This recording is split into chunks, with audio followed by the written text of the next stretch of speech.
Hello everyone, welcome to my channel. আবারও চলে আসছে একটি মিনি ব্লগ নিয়ে। তো আজকের মেনু বিরিয়ানির জন্য আলুগুলো আগে ভেজে রেখে দিয়েছি, আরেকদিকে পেঁয়াজ বেরেস্তা ভেজে নিয়েছি, আরেকদিকে মাটনটা রান্না করে নিয়েছি।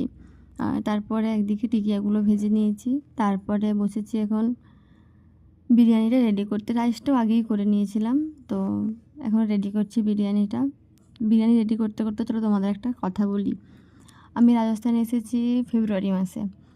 এইটা মানে প্রথমবার যে জুলাই মাসে অমাবস্যায় বিরিয়ানি খেয়েছিলাম, আর এই মাসে আগস্ট মাসে অমাবস্যায় বিরিয়ানি হচ্ছে। তো এর আগে মানে প্রত্যেক মাসে 4-5 বার করে বিরিয়ানি হয়েছে, প্রতি মাসে কারোর বার্থডে, অ্যানিভার্সারি, এটা ওটা করে মানে অনেকবার হয়েছে না। তো এমনি এই মাসটা মানে প্রথমবার আমার 4-5 দিন আগে থেকে বিরিয়ানি খেতে ইচ্ছে করছিল, ভাবছিলাম বানাবো। তারপর ভাবি 4-5 দিন পর তো অমাবস্যা আছে, তখন তো এমনিতেই বানাতে হবে।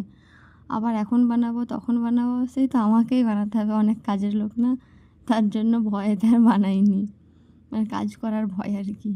তো আজকের মেনু ছিল বিরিয়ানি, স্যালাড, টিকিয়া, পাঁপড় ভাজা। আজকের ভিডিওটা এতটাই, কেমন লাগলো জানিও, লাইক কমেন্ট শেয়ার করো, চ্যানেলটা সাবস্ক্রাইব করে পাশে থেকো। টাটা।